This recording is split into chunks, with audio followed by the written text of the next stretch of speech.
I'm Max Keiser. Happy New Year's! Woohoo! Wow, I'm feeling it. 2020 should be a whopper.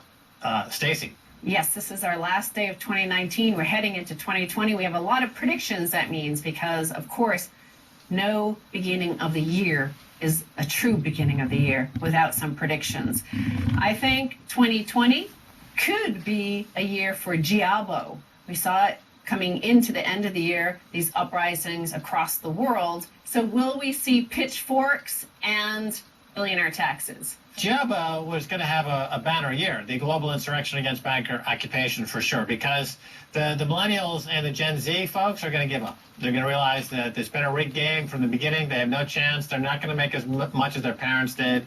Life expectancy is falling in America, and the environment is collapsing, and they realize they've got to fight their way out of this, or they're going to perish. So they're going to, it's going to be pretty gnarly, to use a millennial term. I think that was a Generation X term. I remember that from my childhood. So I think it is indeed a time that people in the younger generations, and they have the vote now, they are the millennials, and they have the power. And I think you saw that in the terror this year in the billionaire boomers, because they came out like no other fear I've ever seen on them. We saw Jamie Dimon, Leon Cooperman, Michael Bloomberg, Bill Gates, Lloyd Blankfein, they all came out terrified of this billionaire tax, i.e. the notion, not that a tax might pass, but that the millennials realize that they have some odious wealth. Well, the prevailing sentiment will be that the billionaire boomers' wealth was not earned, it was stolen. Via the Cantillon effect. By their dismantling of the rule of law, by the dismantling of regulations, by their co-opting of the political process, by their engagement in all kinds of nefarious, underhanded techniques. They have stolen the future. And now these millennials and Gen Z folks are going to have to act. They are acting. And Ray Dalio, billionaire hedge fund manager out of Connecticut, he, of course, has also ended the year of 2019 with many, many warnings that the pitchforks are coming. He sees the obvious. He's talking like a hedge funder. He's not being, he's not screaming like Leon Cooperman. He's not going on television and crying and saying they're going to take my money. He's just saying, oh, I see what's coming. It's fascism and communism. This always happens every time the wealth and income gaps like this, and like it was in the end of 1920s, 30s. And yeah, I see what's coming. So he sees what's coming. The uprisings around the world were reported by Gary Young in The Guardian. He said something interesting, which I think sets us up for 2020. He said, and so the decade ended as it started with demands for systemic change. Of course, it started after the financial collapse and all those uprisings that we saw in 2010 and 2011, led primarily by the young and hundreds of thousands in the streets of Chile, Hong Kong, Indonesia, Haiti, Peru, Sudan, Lebanon, Israel, Iraq, and the U.S. As resistance grows to economic inequality, state repression, bigotry, and sexism, political cultures have become more polarized, with no systemic response to the financial crisis that would prevent it recurring and no punishment for those who caused it. The world sits on the brink of yet another one. There is more oil on the streets and more sparks to ignite them. The next decade promises to be more combustible than the last. Even though the U.S. Doesn't want to admit it, that they have an empire, and it's an empire primarily of debt, that there are some potential disruptions to supply lines. Rare earths, for example, that power a lot of the high-tech economy are in countries and territories that might decide to secede from America's empire, and that's going to upset those supply lines. The oil markets and the oil conflicts, of course, are going to be disruptive to supply lines. I see that a lot of the retail chains that sell extraordinarily cheap stuff to poor people, prices are rising rapidly because of the trade war with China. So as we've said on this show, the poor in America don't notice they're poor because the cost of their stuff when they go to the discount store gets cheaper and cheaper. So their lifestyle doesn't really get horribly worse because even though they make less money, the cost of stuff gets cheaper. Well, if China and America go to a trade war, the cost of stuff at the local discount store starts going up, and now suddenly you really are poor. There is a trade war, and the trade war is ongoing, and it is not stopping, and tariffs are taking effect, and tariffs are taking effect against China. They're taking effect against Europe. So those costs are rising. But as Gary Young points out, there's oil on the streets. on the streets where the people are protesting, and it's just like one little flame, one thing, whether it's a market crash, whether it's yet another bailout for bankers, something is going to ignite it, and it's all ready to go up in flames, is what he's saying. That's what the oil is in the streets, is the anger. It's the income gap. It's more importantly, the wealth gap, and it's the sense that there's an injustice being done upon the people because of the Fed intervening always. All the central banks around the world intervene on behalf of the bankers, and who intervenes on behalf of the people, but the IMF, sticking them with debts, and the austerity freaks. So that's what we've seen from through the past 10 years. And there is a sense that despite market all-time highs, despite booming markets, despite the apparent joy for the top 1%, that there is anger ready to ignite. And I think Ray Dalio, as I said, he sees it just as a cold-hearted analyst. You don't become a billionaire being warm-hearted and fuzzy and hysterical. Again, he's saying that it's all debt fueled, so that there's 200 trillion in debt approximately on the planet. And so if those supply lines are cut, if there's a oil on the street, it combusts, and suddenly some country is unable to buy U.S. treasuries anymore, or they go completely de-dollarization, then that means higher interest rates. And then you have a totally de-dollarized, de-globalized world, and it's all against all. That's my next topic, because I have on that document I have on your lap, I have QE and negative interest rates. Will they or won't they go negative this year? Our guest, Michael Hudson, this past year, he said that rates are going to go as negative as 25% if they want to maintain this central bank run system. They will have to take interest rates down to 25% negative, he says. Is that going to happen, or will the whole system collapse? Will basically this generation, millennials and Z, will they tear it down? Otherwise, rates are going negative. Well, negative interest rates are an obvious form of financial oppression. So I think that, that T-shirt that says the beatings will continue until morale improves, right? So even though you've got billions of people on the streets protesting, and because of negative interest rates, they're going to keep going into negative territory to try to make the situation better. Because over the past 40 years, their solution to the problem of deflation caused by money printing has always been to print more money. So they're going to now go into negative interest rates, which just causes more deflation, and that will, of course, create more social unrest. But they're not going to stop. The Fed does allege they're going to stop the intervention in the repo market in March, but we know that will continue because the bankers control them. They just throw a hissy fit, let the markets crash by 20 points. That's the new crash. Remember, it used to be 1,000 points. Now it's just 20 points is a crash. So the other big story I saw from 2019, and I think it's the single biggest story, is that when Mark Carney had said that the dollar's days are numbered and that we have to think of a new settlements layer. So do you think 2020 could see the first emergence of a viable settlements layer? We have Bitcoin and gold. Gold has historically been the unit of account globally in trade, and then it was displaced by the dollar in 1971. But people seem to be sick and tired of the US dollar, not only from the trade imbalances that naturally arise from it, but the fact that it's been weaponized essentially since 2008 and 2009. So do you see that happening in 2020? Right. The world will be split between the U.S., Japan, and Israel on one side versus Russia, China, Iran, and Germany on the other side. So that's going to be obvious in 2020. Germany is going to go outside of the U.S. sphere of influence. That's the big swing state. And the settlement layer on that side, the German, China, Russia side, will be outside the U.S. dollar. That'll be crypto, blockchain oriented. They'll settle their own payments. They'll have their own rating agencies. They'll issue their own debt.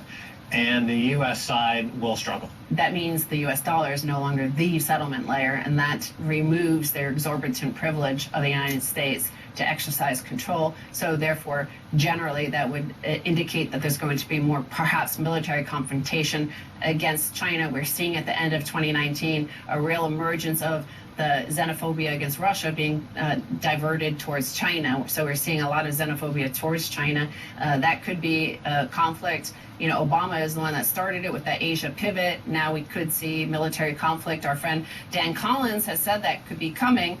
Of course, there's another issue that could cause a lot of unrest in America. As far as I could tell right now, it looks like 2020, we're going to see Trump reelected. It's pretty crazy for me to see the U.S. domestically acting like it does internationally all the time, i.e. like coups and overthrow and basically intervening in the electoral process. So I can't see them allowing it to happen that Trump could win. But on the street level, you see that there isn't much support for any of the Democratic candidates other than Bernie Sanders. And Bernie Sanders, we know, it was revealed at the end of the year that apparently somebody who knows, insider, knows that Obama says he will intervene if it looks like Bernie is going to win the nomination. The Democrats aren't going to win. So that means Trump wins. Remember, Trump's success is because the Democrats can't seem to get out of their own way, right? Hillary Clinton ran the worst campaign in history, so Trump won. The Democrats didn't learn anything from that, and they're going to run another equally horrific campaign in 2020, and they'll lose again. Trump is not like the genius politician of history. He's just a guy who happened to be there when the Democrats decided to impale themselves on their own stupidity. Exactly, but I mean, his policies are pretty much the same continuation of Obama on foreign policy and things like that. Like, I don't even understand what the whole thing is, but nevertheless, like, there seems to be some sort of, I guess, the conflict emerging, as we said, between the billionaires and the rest of the economy is that you see this like preparation for some sort of conflict domestically. So you saw that TV show that got pulled where they went like posh people from New York City went hunting MAGA sorts. Then there was another one, a new series on Amazon Prime, also doing the same thing. Guys wearing red hats are shot at and chased down and hunted down by social justice warriors. So it's just like, it's a bizarre thing to watch, like that this is happening, and it seems like it's propaganda getting us all ready for conflict here, and I don't think that's a good thing. So hopefully the millennials will do something better. It's the difference between off Broadway and the White House, which is Broadway, right? It's the difference between The Lion King on Broadway starring Donald Trump versus social justice warriors in the woods hunting down MAGA wearing hats somewhere on 6th Street, populated by 3 audience members. And so finally, let's see the tech unicorns. The tech unicorns were starting to blow up at the end of the year. We saw WeWork basically collapse essentially into nothingness. SoftBank, which was the big funder of a lot of Silicon Valley, is that going to go away, or will Elon Musk take us all to Mars and we'll be rescued from the disaster left? I think we'll see more air pockets and evaporations, more of these instant vapor. Like an Enron was a great beginning of this. It just went 80 billion in a day. WeWork, 46 billion disappeared in a day. Essentially, we're going to see a lot more of these multi-billion-dollar black holes. I think in 2020, which is kind of keep your eyes open for that. Well, that was jolly good prediction time for 2020. I enjoyed it. Now it's time to hear from Gerald Celente, the best prognosticator and prediction guy in Kingston, New York. Don't go away.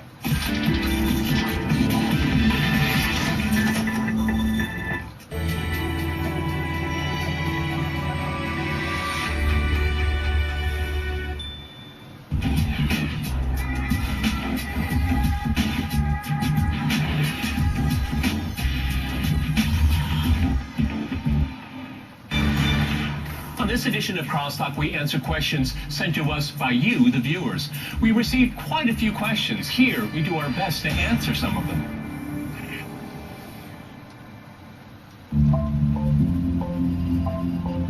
When all truths seem wrong, when all rules just don't hold, and a new world is yet to shape out, disdain becomes the etiquette, and engagement equals betrayal. When so many find themselves worlds apart, we choose to look for common ground.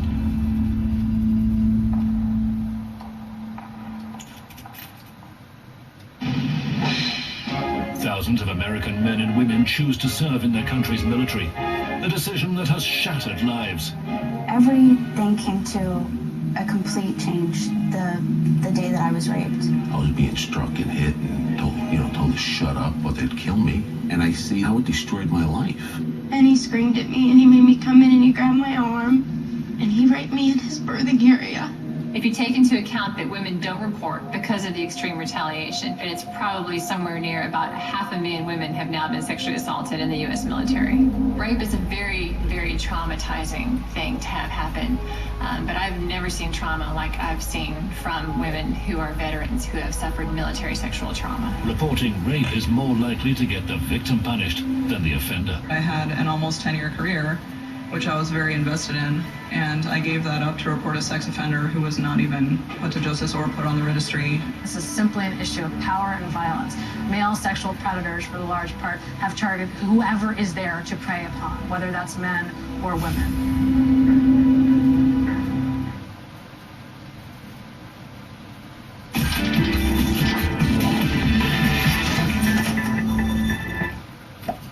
Happy New Year! Wow, that went by quick. Not quick enough in my view. Anyway, welcome to 2020. And I'm here with Gerald Celente, the Trends Journal maestro, the seer of Kingston, New York, the fastest growing hipster town in America today. The New York Times calls it joyful. The Washington Post, go to Kingston. See Gerald in his live surroundings. It's Gerald, welcome back. Happy New Year's. Well, you recently said in the Keiser Report, Gerald, that interest rates will go to zero or negative this year in the U.S. What does that mean for the global financial system, which is on a U.S. dollar standard? What are the consequences of the U.S. rates going to zero or negative? Will we see negative interest rates in America in 2020? Gerald Celente. I believe we will, because the presidential reality show is going to be heating up, and Trump needs a strong economy, and a fake strong economy, but nonetheless. And the only way they're going to keep this thing going is with more monetary methadone shot into the system. And as the dollar goes down, then these other currencies aren't in so much trouble, because the lower the interest rates, the lower the dollar moves, so it won't hurt all those other foreign currencies because they're going down strong anyway. Right, so the trade wars, especially U.S. and China, but also between the U.S. and the EU, heated up in 2019. So is trade wars going to heat up again in 2020? You know, you have said in the past, you have currency wars lead to trade wars, lead to hot wars. We're certainly in a trade wars period. Is that going to get more pronounced in 2020, Gerald? The trade war, according to the International Monetary Fund, is saying that it only affects about 8% of the global 0.8% of the global GDP. So I don't think it's going to have that big an effect. I think it's more of a global slowdown that has nothing to do with the trade wars. For example, look at car sales in India. India is not involved in a trade war. What are they down? They were down a couple of months ago, 41%. Look what's going on around the world that doesn't have to do with trade wars. Look what's going on, as I had mentioned, all these hot spots around the world, whether it's Chile, whether it's Bolivia, Colombia, Algeria, Lebanon, Iraq, Spain, France with the yellow vests, one country after another. It has nothing to do with the trade wars. It has more to do with the global economy is slowing down, and all of that cheap dough that they pumped into it isn't working anymore. Okay, flash round. Are any of these coming back in 2020? Bell-bottom pants? Maybe. Yo-yos? We got yo-yos, and every politician out there is a yo-yo, so they're not going anywhere. Nouvelle cuisine? Yes. Okay, you've heard it here first. Now, let's move on. Any hot wars on the horizon? Hot wars in 2020, where are the hot spots? China, Japan, looking hot and dicey. What's going on? The hottest spot is the United States against Venezuela and Iran. Those are the hot spots. And if things break out in Iran, it'll be the beginning of World War III. And, you know, listen to what Einstein said. I don't know how World War III will be fought, but I know World War IV will be fought with sticks and stones. So the United States, Saudi Arabia, Israel's going after Iran, and it's economic warfare that the United States has committed against Iran with these sanctions. The same thing with Venezuela. Those are the real hot spots. And by the way, with Venezuela and what's going on now with in South America with Chile and El Salvador, Nicaragua and Honduras and all these Colombia, Bolivia, with all these hot spots heating up and Venezuela going down, if you could have a war breaking out in South America as well, you know, that's going to expand and go north. So this thing is really big, and it's going to get much worse. A human wave of people are going to be leaving countries around the world, as I said, to escape violence, corruption, war, and poverty. What about China? Will the economy finally crash? People have waiting for a debt apocalypse there for the past decade. It never happens. China, what are your thoughts? Well, China's held back a lot on pumping more cheap money into the system. They're doing a little bit at a time. And I think they're going to continue to do it. They're going to escalate doing it because of the problems going on in Hong Kong. I mean, Hong Kong is now in a recession. And this is the hub, the banking hub of Asia. And China needs it. So this is really hurting China a lot. So I believe China is going to dump all the dough they can into the system this year to keep propping up, but I don't think it's going to work. And you're going to see a great devaluation of their currency, the yuan, and they're going to blame it on the trade war. It'll have nothing to do with that because, as you already know, was China's GDP is at 30-year lows. The numbers keep coming in on imports and exports, and they keep going down. Again, they've overbuilt. Look at how they expanded in such a short time. In 1996, they had the grand total of $900 billion in debt. Today, they have over $40 trillion in debt and a debt-to-GDP ratio of over 300%. So they're going to do all they can to pump this up. I don't think it's going to work. You know, it's interesting. You mentioned Hong Kong, the finance hub of Asia, and also London is really the finance hub of Europe, both undergoing political upheavals with Brexit and all the protests going on in Hong Kong. So where does the finance hub go, or does it become completely distributed and decentralized? Are we entering into a period of a multiplicity of currencies arising with cryptocurrencies and local currencies? In Kingston, there's a local currency now. Are we moving away from the big centralized financial centers that have been really characteristic of the last century, 2 centuries? You mentioned about it being independent. You know all these movements I just talked about? Who's the leader of any of them? None. They're all independent movements. And that's the same thing you're going to start seeing. Globalization is breaking down, and it's all going to become independent, like you're just saying. There isn't going to be the centralized, this is the bank, this is the system.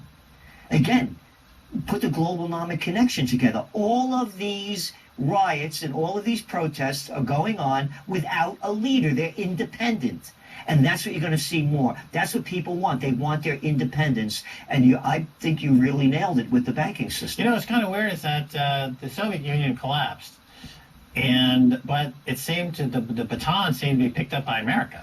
America became very Soviet-like in the last 10 or 15 years with the interest rate policies dictated by the Politburo and manipulating price to zero or negative interest rates or price fixing. Jamie Dimon caught racketeering by manipulating the price of gold. And they hate the free market. They hate price discovery. They hate capitalism. You have now the leader of the free world in America acting like Khrushchev. And meanwhile, in Russia, Putin is more like Eisenhower. He's out there building roads, building bridges, and building in the economy. They learned their lesson in Russia. They don't want to go back to the Soviet Union. Why did America decide that, you know what? The Soviet Union was actually the model for us. That's the way we're going. What happened? Why are they doing this? I think Orwell predicted it. He said that the liberals would become the next fascists. And that's what you have. It's a fascist government. It's the merger of state and corporate powers. And you mentioned about Jamie Dimon manipulating gold prices. They don't want gold prices to go up because it shows the valuelessness of what they have. You talk about trends, you talk about Orwell, you talk about Aldous Huxley, who did Brave New World. And these are 2 dystopian novels from the previous century that are considered classics.